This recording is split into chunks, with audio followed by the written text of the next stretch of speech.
Just introduce myself very quickly. My name is Sam Kelly.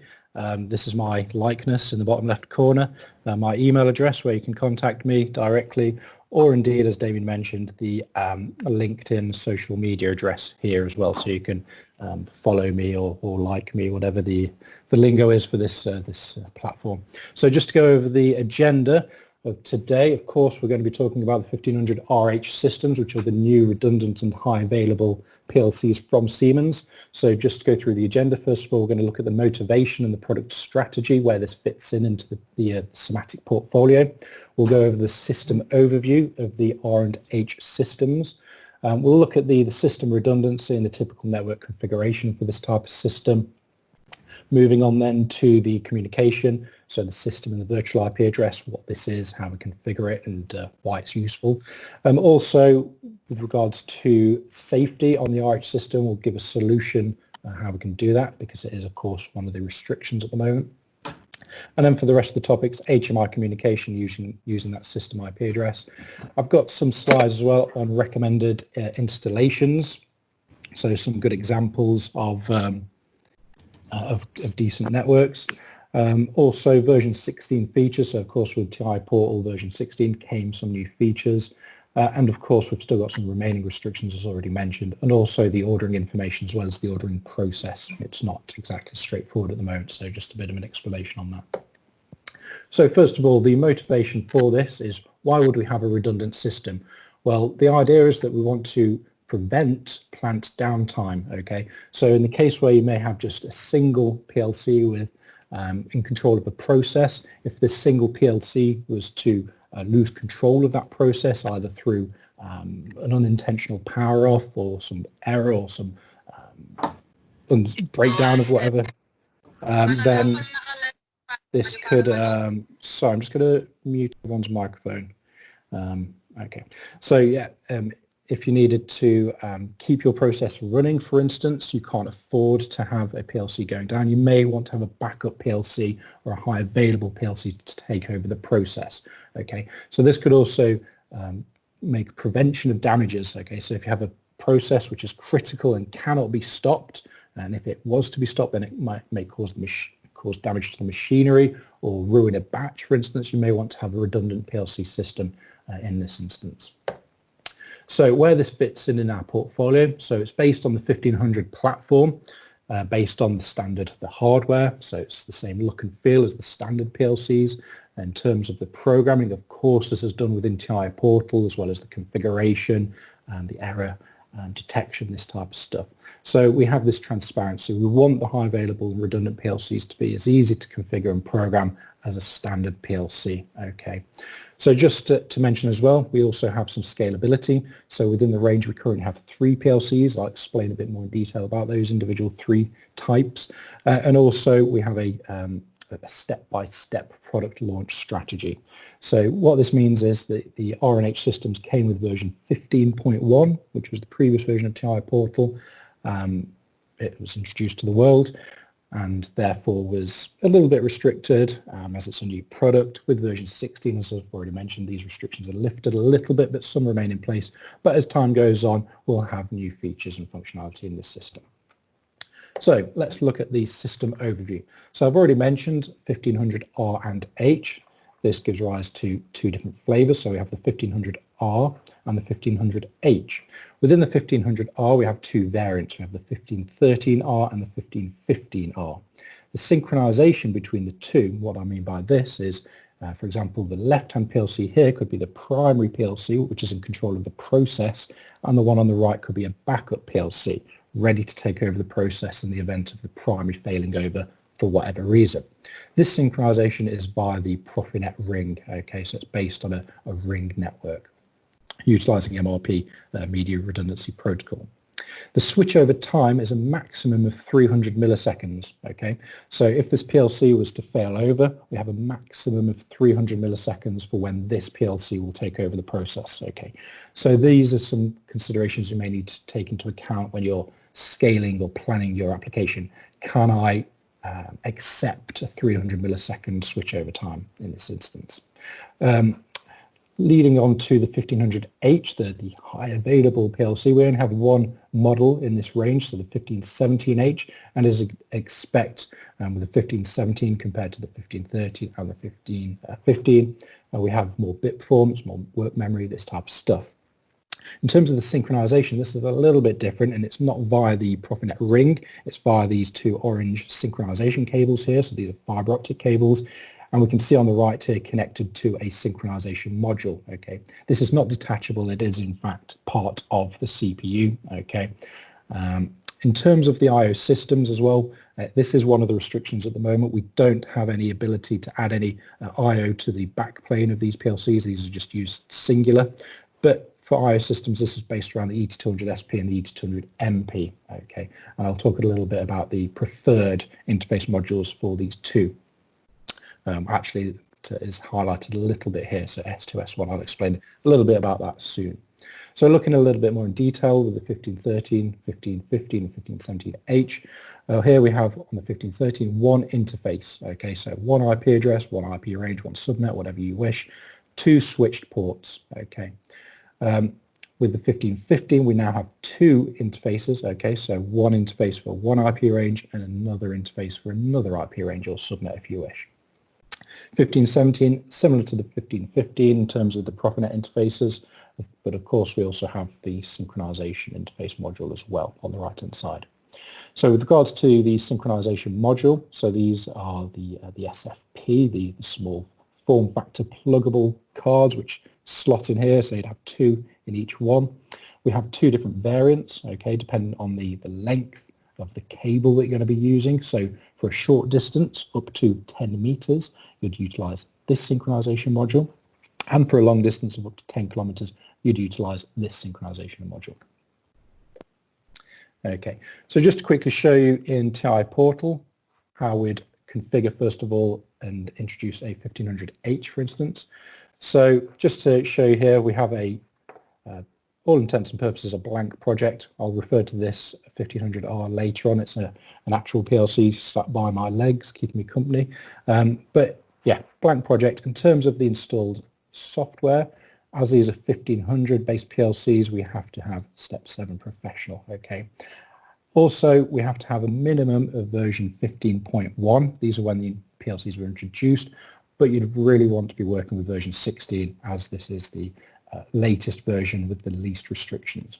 So expanding out the 1500 range from the catalogue, at the bottom here we have 1513, 1515 and 1517H. Okay, so I'm going to go ahead and add in the 1517H.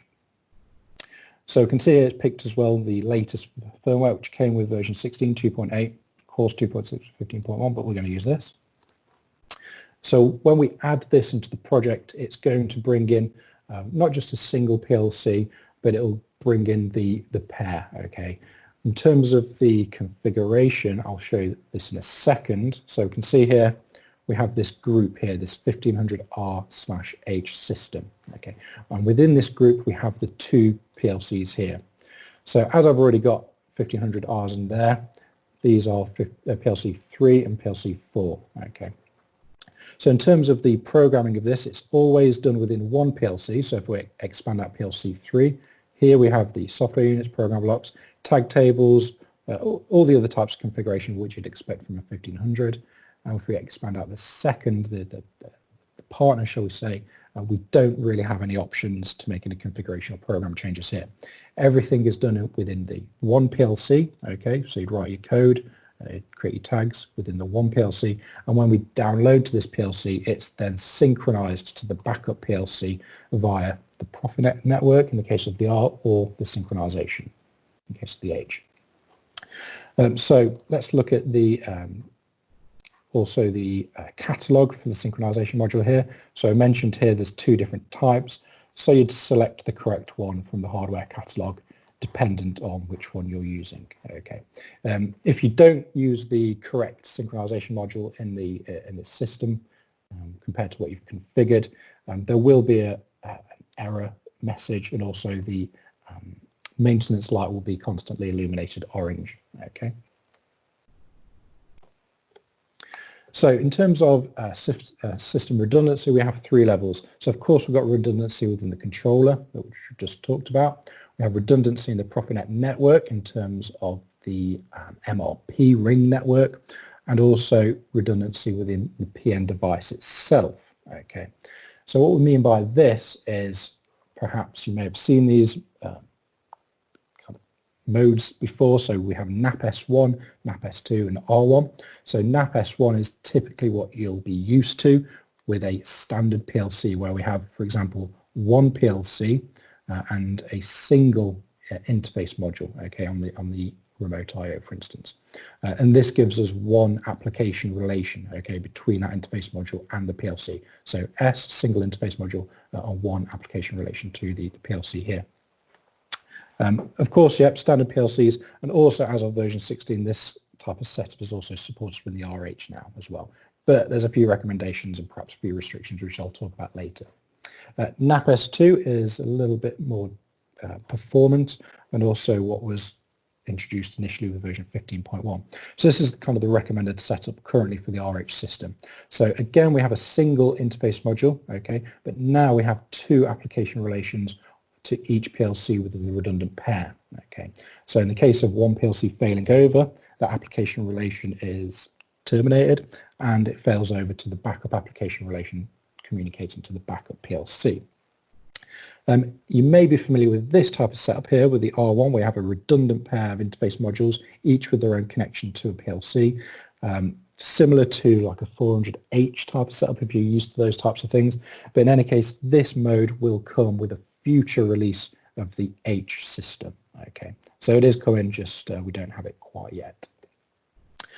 Also, if you're a little bit unfamiliar with this terminology, we do have a fantastic FAQ explaining all these different redundancy functions. Okay, so you can either print screen this, jot it down, or wait for the recording to come out and follow this entry ID here. Okay.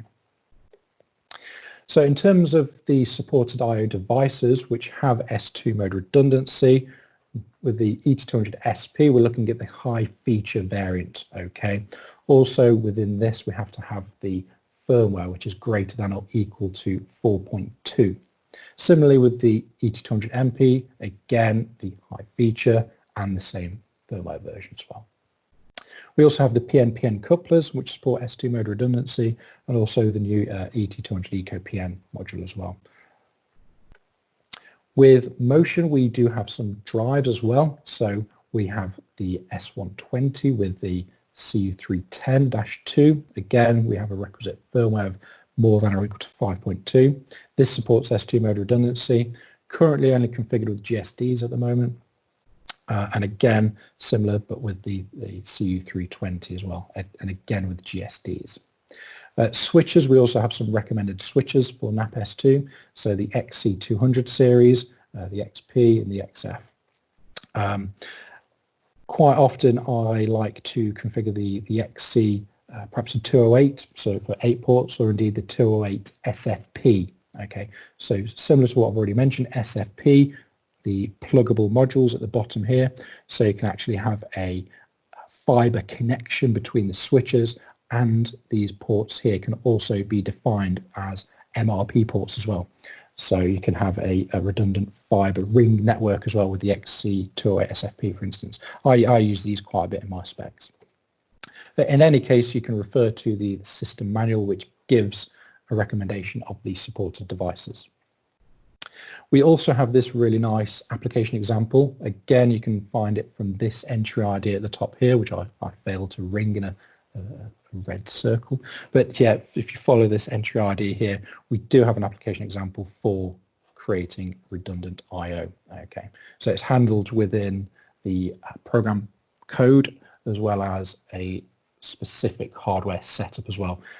So we have two identical remote I/O racks with, of course, identical cards, but also there's the wiring. It's and you need some like diode and resistors for wire break detection, this type of thing. So it's not as trivial as it looks here. It's a little bit more involved, but just the salient point is that you can achieve kind of redundant I/O devices with the system at the moment.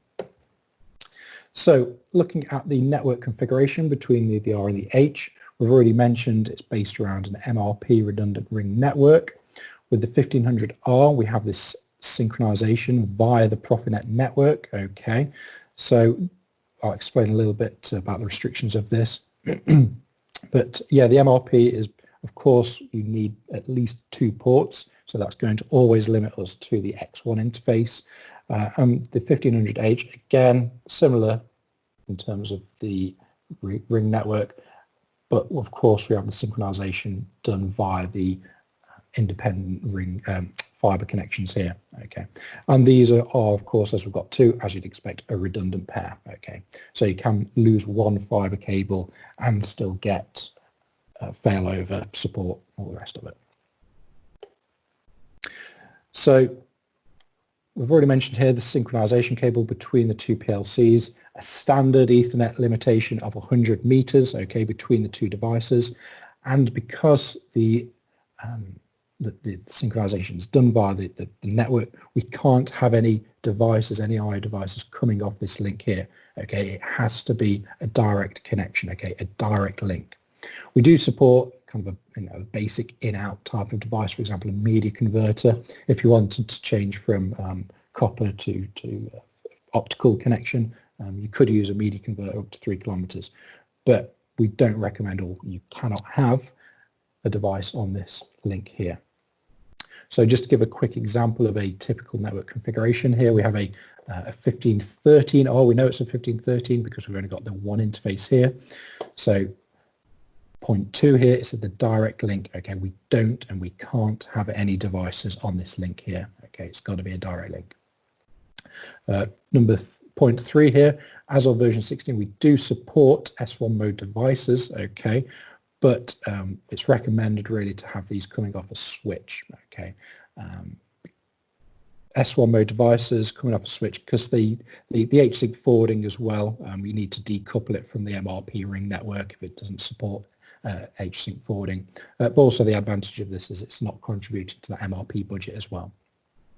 But of course we've got this ring network here, so we've got the switch as part of the ring network, and we've got these S2 mode devices, which could be ET200 SP high feature modules. Okay.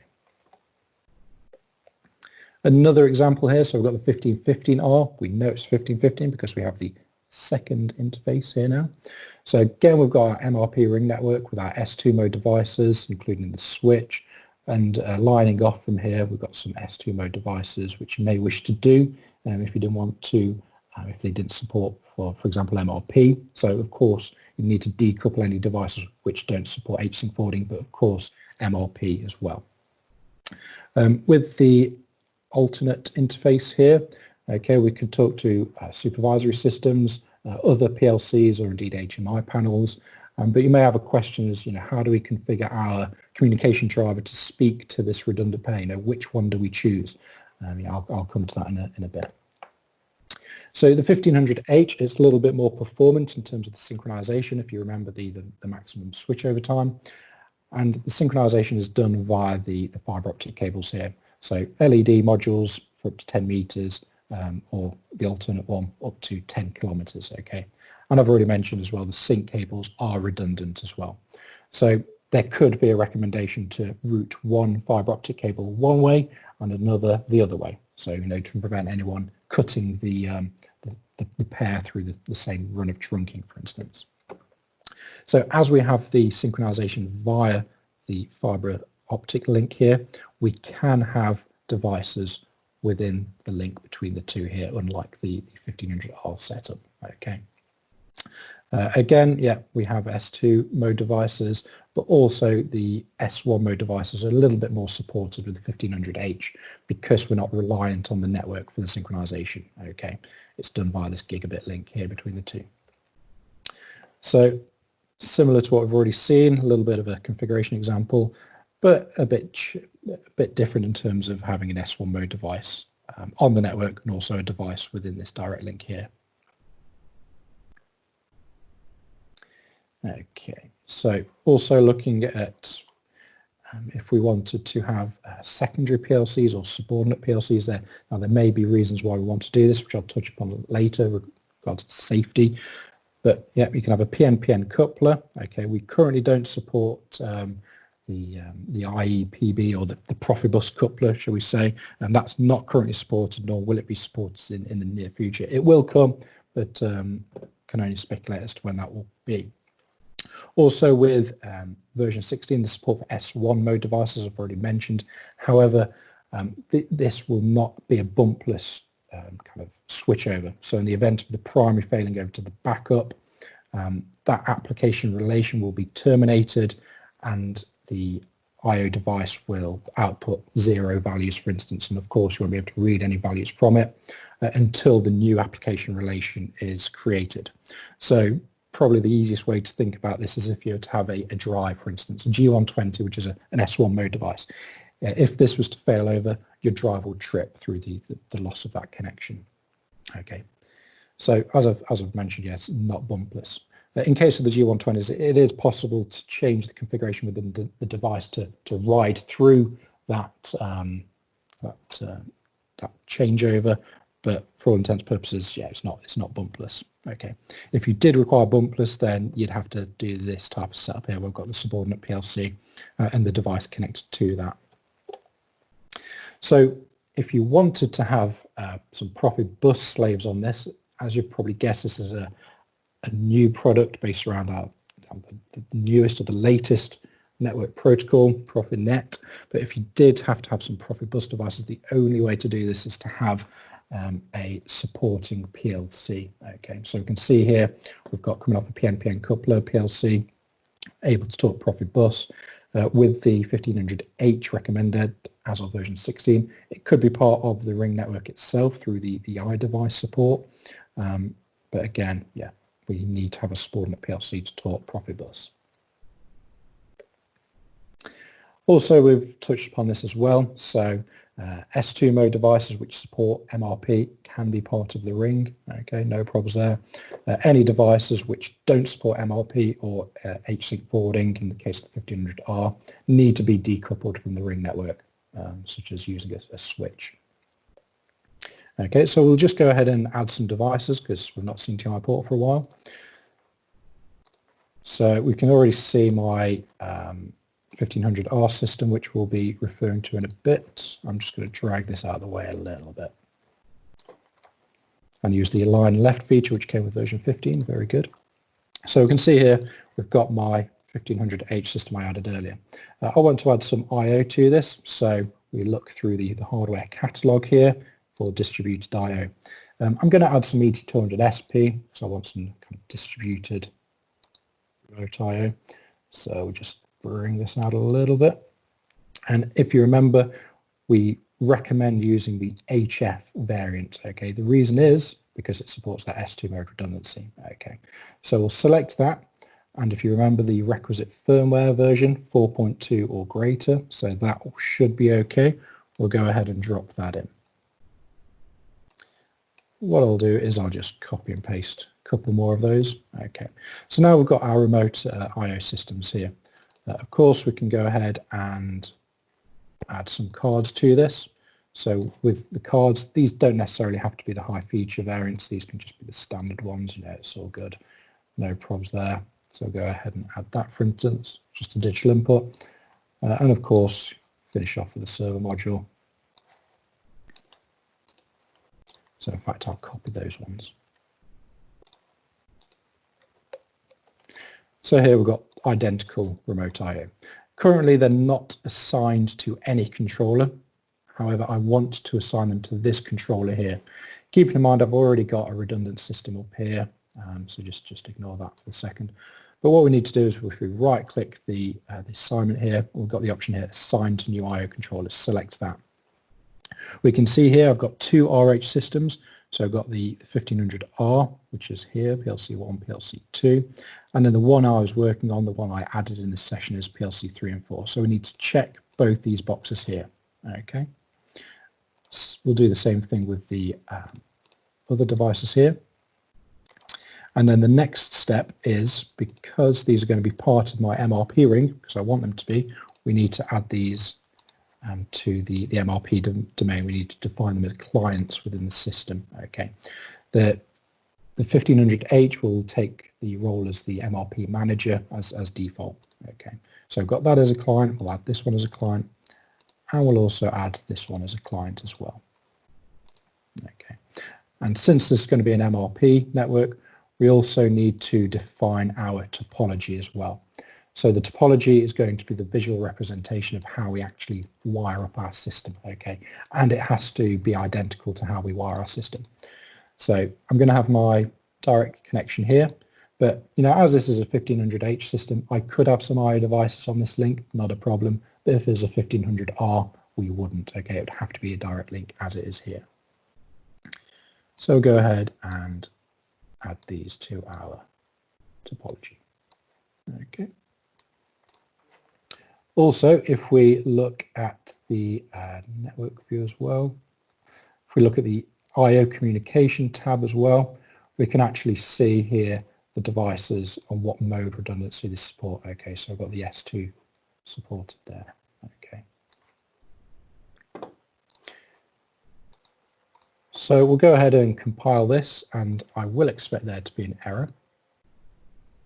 In fact, I hope there is an error, so I can show you something. Perfect. Okay, so we've errored. We've got 3 errors, and this is the watchdog factor does not meet all the criteria. Okay, so if we click the green arrow to take us to that error, we have to select an option for the accepted cycles without IO data, so they'll get a value of greater than 111 milliseconds. Okay, so I could go to each device and make the recommended change. Okay, make the change there, do the same thing here, there, etc. But of course, if we've got quite a number of devices within this network, it would be a little bit laborious. So with version 16, we've got the introduction of add-ins. So if we look in the vertical tab here, add-ins, we can see I've already got integrated into my project the 1500RH add-in. Okay, so you can download this from the support website. I'll give you the link to that later on. But what I'm going to do is first of all, I'm going to deactivate this just to show the difference between not having the add-in and having the add-in. Okay, so what I'm going to do is I'm going to right click here and just take note the options at the bottom here. The only options I've got are show catalog, export module labeling strips, and properties. Okay, there's currently no add-in running from this menu here. So I'm going to enable my add-in. And what these do, these utilize the openness API, so we can write our own applications, but read information, read data out of TI Portal, and also read in data or write in data into TI Portal or control TI Portal through the openness API. So I've enabled my add-in here. It's going to be accessible from the menu option here. So now we have add-ins 1500RH. We've got a few options here. I'm going to click this one here, and this is going to open up our external application, which is integrated or able to communicate with TI Portal through that openness API. Okay, so this is not part of TI Portal. This is a separate application. Okay, so you can see here it's in the context of this system here, and it knows what devices are connected to this system, and it can see here that the watchdog factors are not suitable. Okay, that's why we were getting that error. So what we can do is we can either check ones individually and change those, or I'm pretty lazy, so I'm going to click select all and then press this button here, which sets a correct watchdog factor. Okay, so we've got 112, which is greater than 111, as the compiler output error suggested. So we'll click save and close, and it's going to make those changes to each of these devices that I selected. So just to confirm that, I'll check that there. Sure enough, that change has been made to that one, as well as this one, and finally that one as well. So when we come to compile this, now I hope it does compile.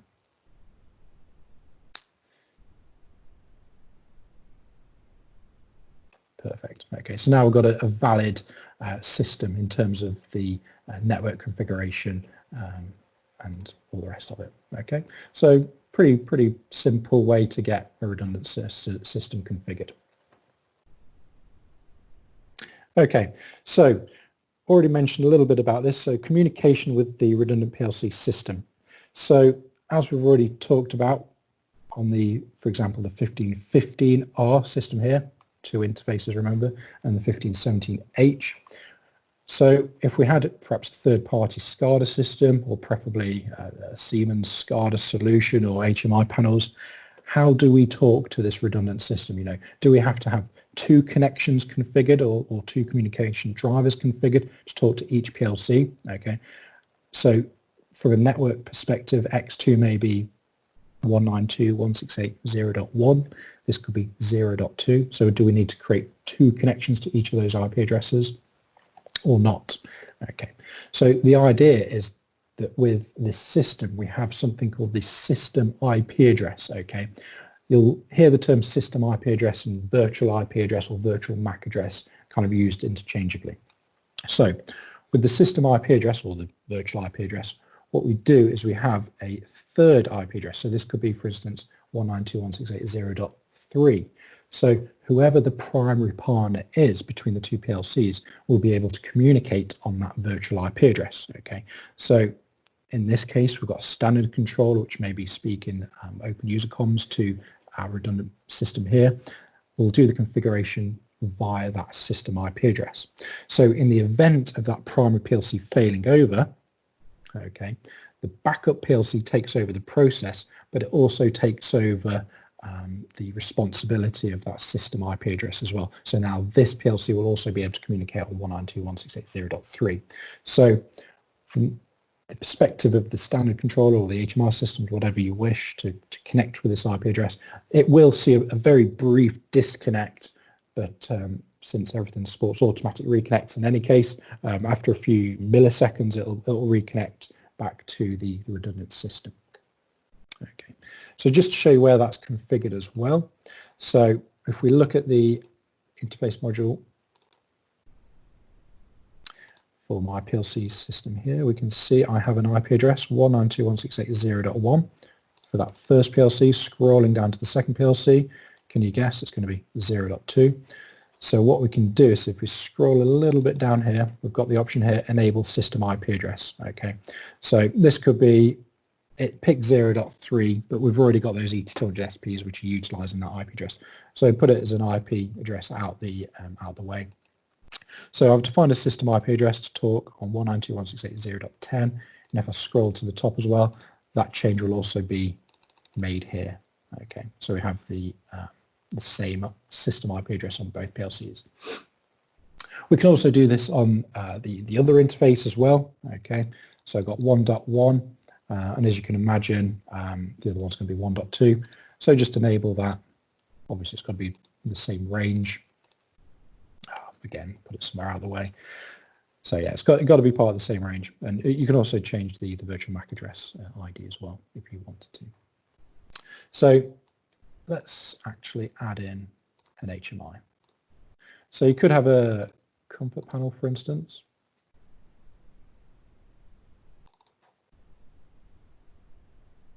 And just to quickly show you as well, when I add this, the connection table.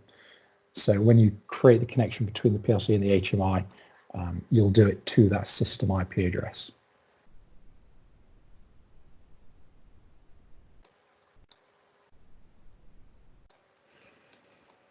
Okay, so connections hither.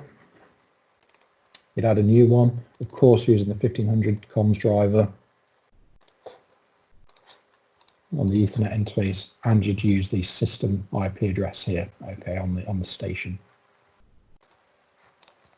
So going back to the slide deck, currently safety is not supported on the RH system. Okay, it will come in the future. I can't speculate as to when that will be, but in any case, if you had the requirement for a fail-safe, high available PLC in the one controller, the only way to do this currently is with a 400 FH. Okay, if you have your heart set on the 1500 variants of PLCs, because they're the most modern, supported in TIA, the only way to do this currently is to have a subordinate safety PLC. Okay, so you'd have your redundant system here in control of the non-safe process, and in terms of the safety part of the process, evaluating stops, driving contactors, this type of thing, you'd have to have a safety PLC, as well as the, of course, safety IO. Of course, there's a bit of a single point of failure here. So if you want to make this a little bit more resilient, you may have a topology which looks a little bit like this. So we've got a couple of PNPN couplers. So we're removing our single point of failure with that with this connection here, as we've got a backup here. And of course, as we've got the option for MRP network, why not use it? So you could have a second MRP network or a ring network here as well. So it's a little bit more robust from the previous example. But as I mentioned, this is the only way to achieve safety at the moment. So we've had a look at the system and the virtual IP addresses and how we may configure this with a comfort panel, for instance. So we've already seen that, yes, that communication via the system IP address is supported on our basic and comfort panels. It's also supported with, as you'd expect, WinCC version 7, WinCC Advanced Professional within TIA, and WinCC OA as well. Also WinCC redundant types of configurations as well. So if you had a redundant WinCC setup, this is also supported. Where it starts to get a little bit tricky is if you have a redundant Ethernet network. Okay, so this type of topology where we have a redundant Ethernet network and each interface of each controller is connected and one connection to each rung of that redundant network. It's supported within WinCC 7.5 as of Service Pack 1. Okay, so this type of configuration or topology is supported in just this one at the moment. In terms of WinCC and TIA and WinCC OA, this type of topology is not supported. If you have WinCC OA and a redundant network, then you're kind of looking at this type of topology here, where we've got the system IP address on the X1 interface, okay, as well as the X2 interface. So you can see here the X2 interface is connected on the same rung here, and the X1 interface is connected onto this rung here. So you'd have two connections essentially, and two system IP addresses, and WinCC OA supports this type of topology. Of course, using a basic comfort panel, you can do this. So again, we've got our redundant network. Each interface is connected to a separate rung, and you have an individual comfort or basic panel on each rung of that redundant network. So looking at some installation recommendations, so with the 1513R, okay, an MRP ring network, as you may or may not know, supports up to 50 devices. Okay. However, because we've got the synchronization through the Profinet network, we only recommend up to 14 devices in the MRP ring. Okay, including the PLCs, so that will be 16 devices, but we only support 14 clients, shall we say, in the ring. Okay. With subordinate PLCs, it's recommended, okay, to use a PNPN coupler. We can have, S1 mode devices which support MRP in the ring network, but it's not necessarily recommended, okay, because of the high load internally on the synchronization line. We're only 100 megabits per second, and also the increase in the PLC cycle time.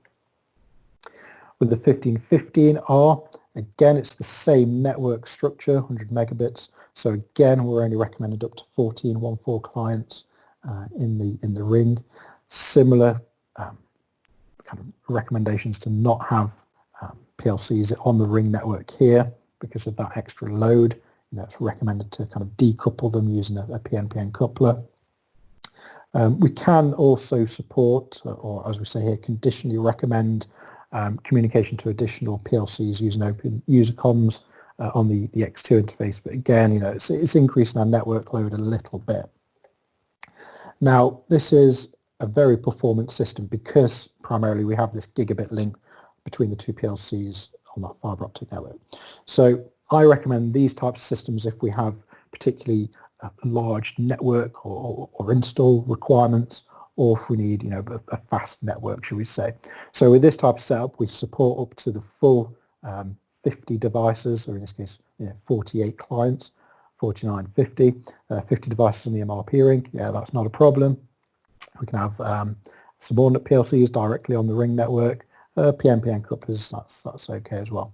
So if you're looking at, as I say, particularly large or perhaps in the future scalable Profinet network, then we recommend the 1517H system.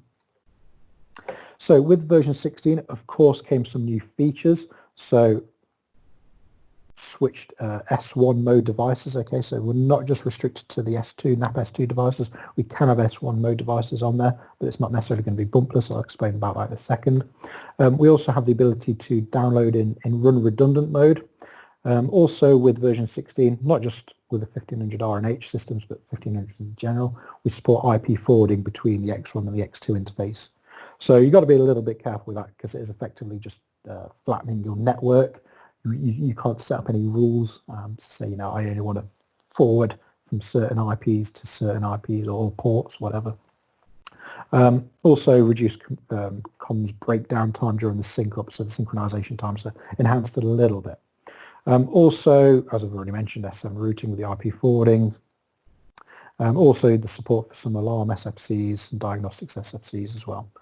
And support for ProDiag and S7 Graph. I'll talk about that in a second as well. So with version 15.1, when this system got introduced, the only way to download the redundant system was to have your backup PLC in stop and download to the primary PLC like this. As of version 16, this has been enhanced a little bit, okay, so we can download in what we call run redundant mode, okay, so each PLC is in run in effect, okay. Of course, if you're going to make significant changes, of course, any changes to the configuration or the topology, you know, you're going to have to put your PLC to stop, but that's the same with the standard PLC anyway. But yeah, program changes, yeah, we can do it in this mode here. The support for S1 mode devices, okay, is now with version 16. So just to explain the behavior a little bit, I already have done slightly, but in any case, we've got the NAP S2 device here, where we've got the two application relations, okay. So in the case of failing over from the primary to the backup, where we're going to run solo, the S2 mode device is just instantaneously refers to its backup application relation here. With S1 mode devices, okay, when this fails over, that application relation is going to be disconnected, going to be terminated, and it becomes a little bit lonely until it can create a new application relation with the backup PLC. Okay, so there is a period of time when it's not controlled. Okay, so it's not bumpless.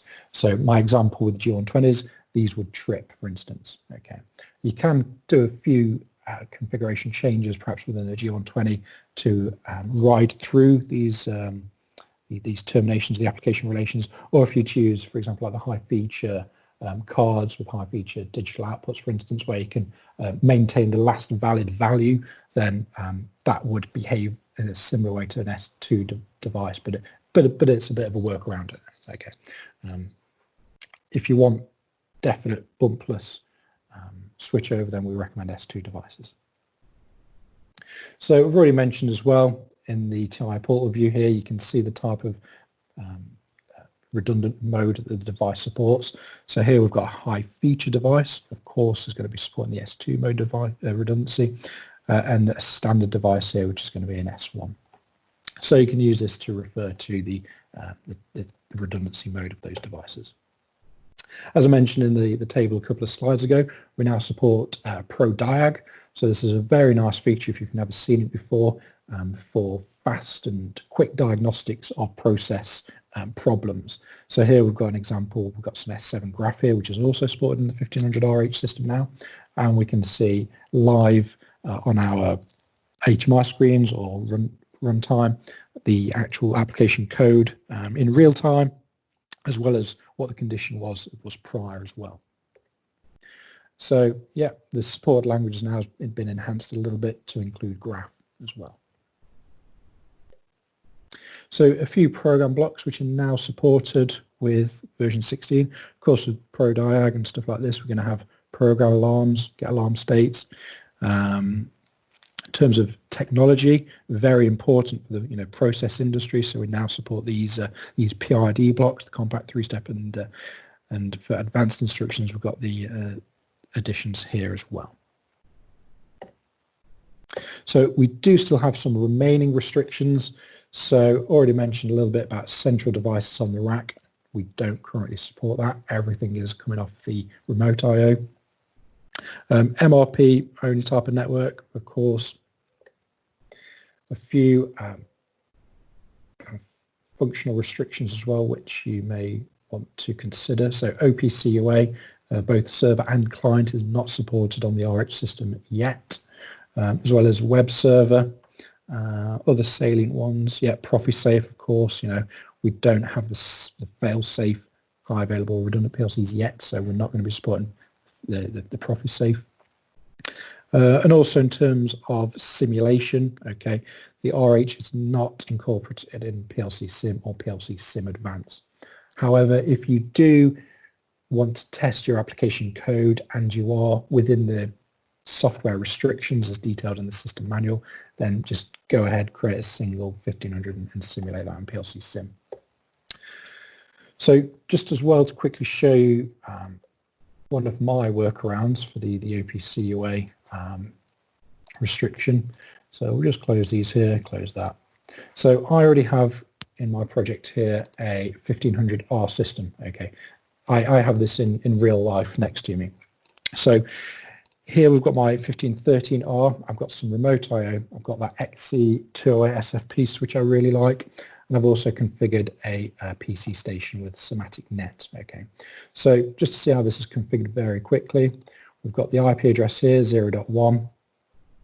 The secondary PLC is obviously going to be 0.2, and we also have configured the system IP address to communicate on 0.3. Okay, so this actually came from a real-life customer requirement. They wanted to transmit error diagnostics information, system events, that type of stuff, from the PLC via OPC UA to their third-party SCADA system. Okay, so as we know from the restrictions page, this does not support OPC UA.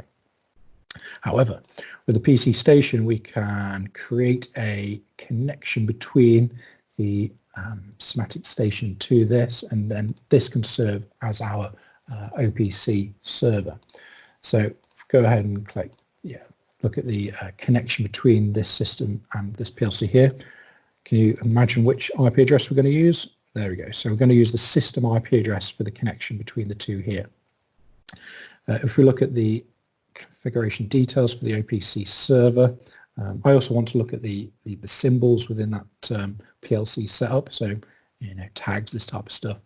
And then the option here, the OPC alarms, he says, not that option. Where is it? Tell you what, it's in the connection configuration. Here we go. So by default, these are not checked, but if you check these, then you'll receive, the program alarms, the system alarms, that type of stuff over the connection. So if we just go over to my SIMATIC Net station, we can see here, this is the configuration that TI port will squirt out. So I've already accepted that into my station configurator here, and it's currently running. So from my VM, let's just see if we can contact that PLC. So we've got 192.168.0.1. Happy days. We've got 0.2, which is a real life PLC. And we've also got the system IP address 0.3 as well. So yeah, that's happily communicating as well. So I've got my OPC UA server running here. I'm going to use an application called UA Expert because it's third party. We could use, for example, Scout OPC, but that's a Siemens tool, and when we're talking OPC, we like to be kind of vendor agnostic. So we've got UA Expert here, and just expand that out a little bit. If we look at the connection configuration here, we can see the IP address of my SIMATIC Net station. If we expand that out, we can see we can support these three different types of connections. So I've got 128-bit encryption, 256-bit encryption, and 256 SHA 256 sign and encrypt. Okay. Also, username and password is configured as well. So I've already got this one here connected, or should I say configured, with the username and password, and we can see it's connected there. So we'll go ahead. First of all, we'll look at the symbols from this. So we can see here the tag table, for instance. If we go to data access view and drag that in, Okay, so we're getting information out of the PLC system itself. We can also write to, I don't have an OPC bit, but we could also write to data as well through this. If you've never used UA Expert before, so obviously you've got the data access view, but also the event view as well for the kind of the alarm information. So you can actually add this from the add document and select from the plethora of documents here. So I've got the event view. I've already got my SIMATIC net connection added here. So we'll just clear those events. And for example, an error might be disconnecting or a disconnection of a Profinet network cable. So you can see here that we'll look at the alarms. We have an error on partner, and we get the condition names, which is the error description coming through as well. So MRP ring open. You know, I've not had to write this information. This is coming from the controller itself. So you can see that there's an error on the network within here. Also, just to show there's no smoke and mirrors, we'll go online to this PLC as well. We'll look at the topology view, and of course we can see I've got that cable there disconnected.